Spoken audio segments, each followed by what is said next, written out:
Albishirin ku jama'ar jihar Jigawa, ina farin cikin gabatar muku da Dr. Babangida Usaini. Tafiya da gwani mai daɗi, kuma kyan tafiya ta waiwaye adon tafiya. Dan takarar sanata a Jigawa ta Arewa maso yamma a ƙarƙashin jam'iyyar APC mai alamar tsintsiya. Dr. Babangida Usaini Kwalin Kazauri, tsohon sakataren ayyuka da gidaje na tarayyar Najeriya. Dan takararmu na sanata na Jigawa ta Arewa maso yamma. Ina al'ummar Jigawa ta Arewa maso yamma, ku tunturundo mazanku da matanku da matazanku ku zaɓi Dr. Babangida Usaini a matsayin sanata mai wakiltar Jigawa ta Arewa maso yamma.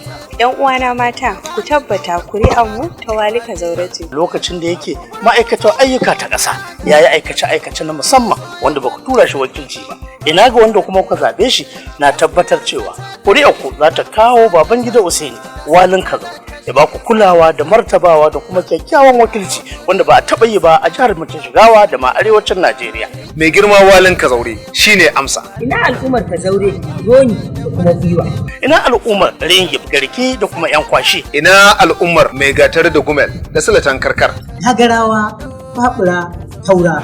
A shekarar 2023, mu zaɓi Dr. Babangida Usaini Walin Kazaure. Kar ku sake a bakku a baya, ku dangala kuri'arku ga wannan ɗan tahaliki dattijan arziki mai karamci da mutunci da girmamawa. Kuma fito ranar zaɓe domin kaɗa wa Walin Kazaure ƙuri'a a matsayin ɗan takararmu na sanata na Jigawa ta Arewa maso yamma. Hausawa kan ce me kaman zuwa kan kauka. Babangida Usaini Walin Kazaure shine amsa. Wali Kazaure na jam'iyyar APC shine amsa.